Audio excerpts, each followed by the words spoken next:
ஓம் நம சிவாய. அவனருளாலே அவன் தாள் வணங்கி. திருவாசகம். திருவாசகத்தில் யாத்திரை 10 அடுத்து வரும் பாடல் வரிகளும் அதற்கான பொருளும். நிற்பார் நிற்க நில்லா உலகில் நில்லோம் இனி நாம் செல்வோமே, பொற்பால் ஒப்பாம் திருமேனி புயங்கன் ஆழ்வான் பொன் அடிக்கே, நிற்பீர் எல்லாம் தாழாதே நிற்கும் பரிசை ஒரு படுமின், பிற்பால் நின்று பேர் கணிதால் பெருதற்கு அரியன் பெருமானேன்றர் மாணிக்கவாசகர். பொருள் என்னன்னா, பொற்பால் ஒப்பாம் திருமேனி புயங்கன் ஆழ்வான் பொன்னடிக்கின்றார். இறைவன் பேரழகிற்கு அவனே ஒப்பானவன்றார். இவர் இறைவனை பார்த்துருக்கிறார் மாணிக்கவாசகர். அதனால் சொல்கிறாரு, இறைவனுடைய பேரழகிற்கு அவனே ஒப்பானவன். அப்பேற்பட்ட அந்த எம்பிரானுடைய திருமேனியிலே இறைவன் அரவினை அணிந்துள்ளாண்டார். அரவுனா பாம்பு. பாம்பையே அணிகலன் போல அணிந்த அந்த எம்பிரானுடைய திருக்கழல்களை அடைவதற்கு எல்லோரும் வாருங்கள் சொல்லி நம்மை அழைக்கிறார். நிற்பார் எல்லாம் தாழாதே நிற்கும் பரிசை ஒருபடுமின், பிற்பால் நின்று பேர்கன பெருதற்கு அரியன் பெருமானேன்றார். நீங்கள் எல்லாம் வாருங்கள். வராமல் இங்கே மயங்கி நின்னீங்கன்னா அதற்கப்புறம் வருந்துவீர்கள். ஏன்னா இறைவன் பெருதற்கு அரியவனாக மாறிடுவான். இறைவனுடைய திருவருள் கிடைக்கும் பொழுதே இறைவனை அடைய நாம முற்படணும். இல்லைனா பின்பு வருந்துவீர்கள்ன்றார். இங்கே மயங்கி இருந்துட்டீங்கன்னா பின்பு வருந்துவீர்கள். அதனால் வாருங்கள் சொல்லி அழைக்கிறார். பெருமான் பேரானந்தத்து பிரியாதிருக்க பெற்றீர்கள், அருமால் உற்ற பின்னை நீர் அம்மா அழுங்கி அரற்றாதே, திருமாமணி சேர் திருக்கதவம் திறந்த போதே சிவபுரத்து திருமால் அறியா திருப்புயங்கன் திருத்தால் சென்று சேர்வோமேண்டர். அதாவது இறைவன் இருக்கிற இடம் சிவபுரம். அந்த சிவபுரத்தினுடைய திருக்கதவுகள் அழகான சிறந்த மணிகளால் இழைக்கப்பட்டு இருக்கா. அப்பேற்பட்ட அந்த சிவபுரத்து திருக்கதவுகள் திறந்திருக்கும் பொழுதே வாருங்கள், இறைவனை அடைய எல்லோரும் வாருங்கள். ஏன்னா இறைவனுடைய திருவருள் கிடைக்கிறதுன்றது ரொம்ப அரிது. திருமால் அறிய திருப்புயங்கனவன். திருமாலால் கூட இறைவனுடைய திருவடியை காண முடியாத எம்பிரான் தன்னுடைய மெய்யடியர்களுக்கு எளியவனாக தன்னுடைய திருவடியை தரான்னு சொல்கிறார். நமக்கெல்லாம் இந்த வரலாறு தெரியும். பிரம்மதேவரும் திருமாலும் இறைவனுடைய அடிமுடியை காண சென்றபோது இவர்களால் கூட தெய்வங்களால் கூட இறைவனுடைய அடியும் முடியும் காண முடியல.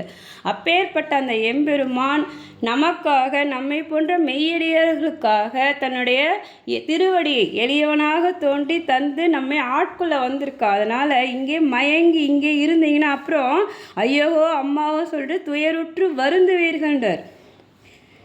அதனால் வாருங்கள் சொல்லி நம்மை அழைக்கிறார். சேர கருதி சிந்தனையை திருந்த வைத்து சிந்தமின், போரில் பொலியும் வேர்கண்ணால் பங்கன் புயங்கன் அருள் அமுதம் ஆரப்பருகி ஆறாதே ஆர்வம் கூற அழுந்துவீர், போர புரிமின் சிவன் கடற்கே பொய்யில் கிடந்து புரளாதேன்றார். அதாவது உமையம்மை போரில் கருதி சிந்தனை திருந்த வைத்த சிந்தனை, போரில் பொலியும் வேல் கண்ணால்னா உமையம்மை. வேல் போன்ற அழகான கண்களை உடைய உமையம்மை. அவ பேரழகி. அந்த பேரழகியுடைய பங்கன்னா இறைவனை சொல்றார். தன்னுடைய இடபாகத்தில் உமையம்மைக்கு தந்தவர் இறைவன். அவனுடைய பங்கனும் தலைவன், இறைவியோட தலைவன் இறைவன். அவன் பாம்பணிந்த பிரான். அப்பேற்பட்ட அந்த எம்பிரானுடைய திருவரு அமிழ்தை பருக வாருங்கள் சொல்ற. இங்கே மயங்கி இருக்காதீங்க. பொய் வாழ்வில் புரண்டு புரளாமல் சிவனின் கடலை சேர புறப்படுங்கள்னு சொல்றார். இந்த எண்ணத்தை சிந்தனையை சிதற விடாதீங்க. இறைவனுடைய திருவடியை அடைய வேண்டும்ன்ற அந்த எண்ணத்திலே ஒரே நிலையாக நின்று இறைவிடாது இறைவனை நினைத்து இறைவனை அடைய புறப்படுங்க சொல்லி நம்மை அழைக்கிறார். புரள்வார் தொழுவார் புகழ்வாராய் இன்றைய ஆளாகாதீர், மருள்வீர் பின்னை மதிப்பாரார் மதியுள் கலங்கி மயங்குவீர், தெருள்வீர் ஆகில் இது செய்வேன் சிவலோகக்கூன் திருப்புயங்கன் அருளார் பெறுவார் அகல் இடத்தே அந்தோ அந்தோ அந்தோவேன்றார். இறைவனை எவ்வாறு அடையணுன்றத குருவாக இருந்து மாணிக்கவாசகர் பெருமான் நமக்கு சொல்லித்தரார். புரண்டும் தொழுதும் புகழ்ந்தும் இப்பொழுதே ஆட்படாமல் மயங்காதீங்கன்றார். இறைவனுடைய திருவடி புகழ பாடணும், உருகணும், தொழணும் இறைவனை அடையிறதுக்கு. ஏன்னா திருவாசகமே மாணிக்கவாசகர் பெருமான் உருகி உருகி இறைவனை வணங்கி இறைவனுடைய திருவடியை அடைந்தவர். திருவாசகத்திற்கு உருகாதார் ஒரு வாசகத்திற்கும் உருகார் சொல்லுவாங்க. அதனால் நமக்கும் சொல்லித்தர இறைவனை உள்வாங்கி மனதிலே நினைத்து அவனை தொழுது அவனுடைய திருவடி புகழை புகழ்ந்து புரண்டு எப்படியோ இறைவனை நாம் அடைஞ்சிடணும். இல்லைன்னா மதிகலங்கி மயங்குவேண்டர். உங்களை யார் மதிக்க போகிறா? மதிப்பார் யார்? இந்த உலக வாழ்க்கையிலேயே நாம் நாம் இந்த சிற்றின்பத்திலேயே மயங்கி இருந்தோம்னா பேரின்பமாகி இறைவனுடைய திருவடியை அடைய முடியாது. அதற்கப்புறம் நீங்கள் மயங்கி என்ன பிரயோஜனம்? இறைவனுடைய திருவருள் கிடைக்கும் போதே இறைவனை அடைய நாம் மனசால முதல்ல தயாராகி இறைவனையே புகழ்ந்து இறைவனுடைய திருவடியை அடையணும். சிவலோக நாயகன் அவன், பாம்பணிந்த பிரான்.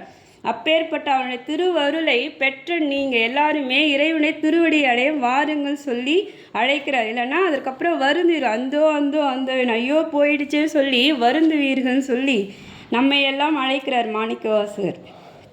யாத்திரை 10 முடிந்தது. மீண்டும் தொடரும். திருச்சிற்றம்பலம்.